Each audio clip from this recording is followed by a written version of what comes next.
ಬರೀ ಕ್ರಿಶ್ಚಿಯನ್ರೇ ಇರೋ ಅಮೆರಿಕದಲ್ಲೂ ಯುದ್ಧ ಸನ್ನಿವೇಶ ನಿರ್ಮಾಣ ಆಗುತ್ತೆ, ಬರೀ ಹಿಂದೂಗಳೇ ಇರೋ ನೇಪಾಳದಲ್ಲೂ ಆಗುತ್ತೆ. ಆದರೆ ಹಿಂದೂ, ಮುಸ್ಲಿಂ, ಕ್ರೈಸ್ತ, ಬೌದ್ಧ, ಜೈನ ಎಲ್ಲರೂ ಈ ಭಾರತದಲ್ಲಿ ಸಂತೋಷ, ಸಂಭ್ರಮ, ಸಡಗರ ಇರುತ್ತೆ ಸ್ನೇಹಿತರೆ. ಇದು ನಮ್ಮ ಹೆಮ್ಮೆ ಭಾರತ. ಎಲ್ಲರೂ ಒಕ್ಕರಿನಿಂದ ಹೇಳ್ರಿ, ಬಲ ಭಾರತ್ ಮಾತಾಕಿ, ಬಲ ಭಾರತ್ ಮಾತಾಕಿ. ಅದಕ್ಕೆ ಬಸವಣ್ಣನವರು ಹೇಳಿದ್ದು, ಕಲ್ಲು ದೇವರು ದೇವರಲ್ಲ, ಮಣ್ಣು ದೇವರು ದೇವರಲ್ಲ, ಮರದ ದೇವರು ದೇವರಲ್ಲ, ಪಂಚಲೋಹದಿಂದ ಮಾಡಿರುವ ದೇವರು ದೇವರಲ್ಲ, ಸೇತು ಬಂದ ರಾಮೇಶ್ವರ, ಗೋಕರ್ಣ, ಕಾಶಿ, ಕೇದಾರದಲ್ಲಿರುವ ದೇವರು ದೇವರಲ್ಲ, ತನ್ನತ್ತ ನರಿತೊಡೆ, ತನ್ನತ್ತ ನರಿತು ತಾನ್ಯಾರೆಂದು ತಿಳಿದೊಡೆ, ತಾನೇ ದೇವರು ನೋಡ ಕೂಡಲ ಸಂಗಮ ದೇವ ಅಂತೇಳಿ. ನಮ್ಮ ದೇಶದಲ್ಲಿ ಅಂತ ಪ್ರಬುದ್ಧ ಜನರಿರುವುದರಿಂದನೇ ಸರ್ವ ಧರ್ಮಗಳು ಸಮನ್ವಯವಾಗಿ ಈ ದೇಶದಲ್ಲಿ ಬದುಕ್ತಾ ಇರೋದು ಸ್ನೇಹಿತರೆ. ಜನವಾಡದಂತೆ ನಮ್ಮ ಸ್ವಂತ ಊರಂತ ಹೇಳಿ ನಾವು ಭಾವಿಸ್ತಾ ಬಂದಿದ್ದೇವೆ.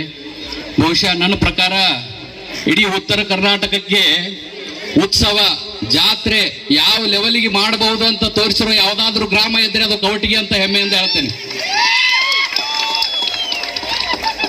ನಿಜವಾಗ್ಲೂ. ಯಾಕಂದ್ರೆ 25 ವರ್ಷದ ಹಿಂದೆ ಪಂದ್ಯಾವಳಿಗಳನ್ನ ಈ ಉತ್ತರ ಕರ್ನಾಟಕಕ್ಕೆ ಪರಿಚಯಿಸಿದವರು ಕವಟಗಿ ಗ್ರಾಮಸ್ಥರು.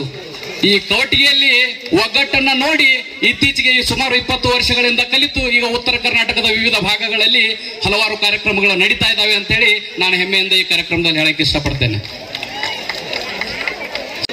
ಎಷ್ಟು ಸಂತೋಷದಿಂದ, ವಿಜೃಂಭಣೆಯಿಂದ ಕಾರ್ಯಕ್ರಮವನ್ನು ನೀವು ಮಾಡ್ತಾ ಇದ್ದೀರಿ. ಸುಮಾರು 1 ವಾರಗಳಿಂದ ಇದನ್ನ ಸವಿತಾ ಇದ್ದೀರಿ. ಇರಾನ್, ಇರಾಕ್, ರಷ್ಯಾ, ಉಕ್ರೇನು ಎಲ್ಲ ಕಡೆ ಯುದ್ಧ ಗಲಭೆಗಳಿದಾವೆ.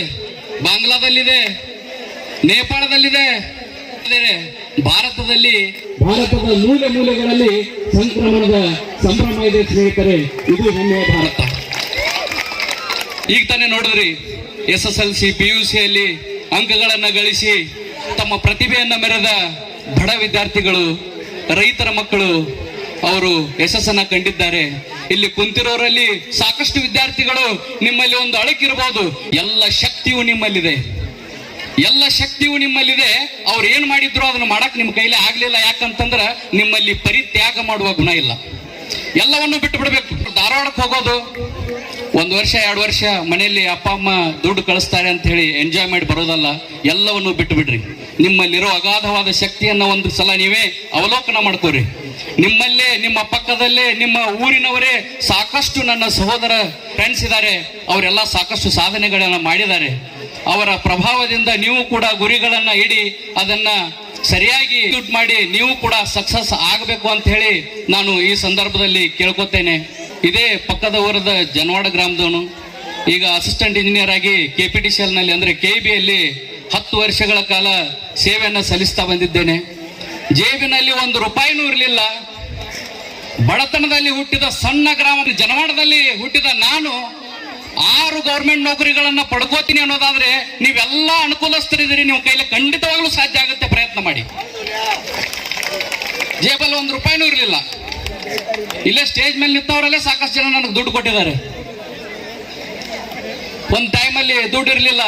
ನಿಮ್ಮ ಗ್ರಾಮದವರು ಯಾರು, ಸದಾಶಿವ ಕಿಶೋರಿ ಅವರು, ನಮ್ಮ ಆತ್ಮೀಯ ಸ್ನೇಹಿತರವರು, ನಿನ್ನಂತ ಪ್ರತಿಭಾನ್ವಿತ ವಿದ್ಯಾರ್ಥಿಗೆ ಯಾರು ಸಪೋರ್ಟ್ ಇಲ್ಲ ಅಂದ್ರು ಅವರು ಅವಾಗ ಇಂಡಿಯನ್ ಆರ್ಮಿಯಲ್ಲಿ ಸೇವೆ ಸಲ್ಲಿಸ್ತಾ ಇದ್ರು.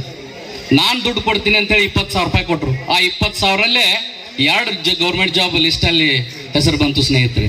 ಸೊ ಒಬ್ಬರಿಗೊಬ್ರು ಸಹಕಾರ ಮಾಡುವ ಮನೋಭಾವ ಕವಟಗಿ ಗ್ರಾಮದಲ್ಲಿ ಇದೆ ಅಂತಕ್ಕಂಥ ಉದಾಹರಣೆಯನ್ನ ನಿಮಗೆ ಹೇಳಿದೆ. ಈ ಭಾಗದಲ್ಲಿ ಇನ್ನೊಂದು ಅತ್ಯಂತ ಶ್ಲಾಘನೀಯ ವಿಷಯ ಏನಂತಂದ್ರೆ, ಬಹುತೇಕ ಮಹಿಳೆಯರ ಪರಿಸ್ಥಿತಿ ಹೇಗಿದೆ ಅಂತಂದ್ರೆ, ಮನೆಯಲ್ಲಿ ಯಜಮಾನ ಕುಡಿತಾ ಇರ್ತಾನೆ. ಪಾಪ ಅವರಿಗೆ ಮಕ್ಕಳನ್ನ ಸಾಕೋದು, ಇಡೀ ಕುಟುಂಬವನ್ನ ಸಲುವುದು ಬಹಳ ಕಷ್ಟಮಯವಾಗಿರುತ್ತದೆ. ಅವರು ದಯವಿಟ್ಟು ನಿಮಗೆ ಒಂದು ಮಾತಾಡಕ್ಕೆ ಇಷ್ಟಪಡ್ತೀನಿ, ನೀವು ಒಟ್ಟೆ ಎದೆಗುಂದಬೇಡ್ರಿ. ಭಾರತವನ್ನ ಕಾಯೋ ಯೋಧ ಎಷ್ಟು ಪ್ರಮುಖರೋ, ಗಂಡ ಆತರ ಚಟ ಮಾಡುವಾಗ ಹೆಣ್ಮಕ್ಳು ಏನ್ ಮನೆಯ ಜವಾಬ್ದಾರಿ ಹೊತ್ಕೊಂಡಿದ್ರಿ, ನೀವು ಅಷ್ಟೇ ಪ್ರಮುಖರ ಅಂತ ಹೇಳಿ ಈ ವೇದಿಕೆ ಮೂಲಕ ಹೇಳಕ್ ಇಷ್ಟಪಡ್ತೀನಿ. ನೀವು ಒಳ್ಳೆ ಮಾರ್ಗದಲ್ಲಿದ್ರಿ, ಮಕ್ಕಳನ್ನ ಚೆನ್ನಾಗಿ ಬಳಸ್ರಿ. ಯಾಕಂದ್ರೆ ಅವರು ನಾಳೆ ಒಬ್ಬ ದೊಡ್ಡ ವ್ಯಕ್ತಿಯಾಗಿ ನಿಮಗೆ ಬೆಂಗಾವಲಾಗಿ ನಿಂತೇ ನಿಲ್ತಾರೆ. ಇಲ್ಲಿ ವಿಶೇಷ ಏನಂತಂದ್ರೆ, ನಾನೊಬ್ಬ ಅಧಿಕಾರಿಯಾಗಿ, ಒಬ್ಬ ಅಸಿಸ್ಟೆಂಟ್ ಇಂಜಿನಿಯರ್ ಆಗಿ ಬರೋಕೆ ಇಷ್ಟ ಆಗಲಿಲ್ಲ. ಇಲ್ಲಿ ಬಂದವರು ಇದೇನು ಸಂಘಟನೆಯಲ್ಲಿ ಇದ್ದಾರೆ, ಜೈ ಹನುಮಾನ್ ನಾಟ್ಯ ಸಂಘ ಕವಟಗಿ, ಇದರಲ್ಲಿ ಬಹುತೇಕರು ನನ್ನ ಸ್ನೇಹಿತರು, ಸದಾಶಿವ ಕಿಶೋರಿ ಅವ್ರ ಸ್ನೇಹಿತರು. ಅವರೆಲ್ಲ ಕರೆದಾಗ ಆತ್ಮೀಯವಾಗಿ ಬರಬೇಕನ್ನಿಸ್ತು. ನಿಮ್ಮ ಊರಿನವನಾಗಿ, ನಿಮ್ಮಲ್ಲಿ ಒಬ್ಬನಾಗಿ ನಾನು ಈ ಕಾರ್ಯಕ್ರಮಕ್ಕೆ ಬಂದಿದ್ದೇನೆ. ತುಂಬಾ ಖುಷಿ ಅನಿಸ್ತದೆ. ನೀವೆಲ್ಲ ಇಷ್ಟೊಂದು ಆಧಾರದಿಂದ ಸ್ವಾಗತ ಮಾಡಿದಿರಿ. ಮಾತನಾಡೋಕ್ಕೆ ಭಾಷಣ ಮಾಡೋದಕ್ಕೆ ಬಹಳ ಸಮಯಾವಕಾಶವನ್ನು ಕಮಿಟಿಯವರು ಕೊಟ್ಟಿಲ್ಲ. ಇನ್ನೇನು ಮನರಂಜನಾ ಕಾರ್ಯಕ್ರಮ ನೃತ್ಯ ಇದೆ, ದಯವಿಟ್ಟು ಸವಿರಿ. ಮತ್ತೆ ಮತ್ತೆ ನಿಮ್ಮ ಊರಿಗೆ ಬರುವ ಬಯಕೆಯಲ್ಲಿ ಈ ಭಾಷಣವನ್ನು ಮುಗಿಸ್ತಾ ಇದ್ದೀನಿ. ಜೈ ಹಿಂದ್, ಜೈ ಕರ್ನಾಟಕ. ಉದ್ಘಾಟನೆಯ ಭಾಷಣ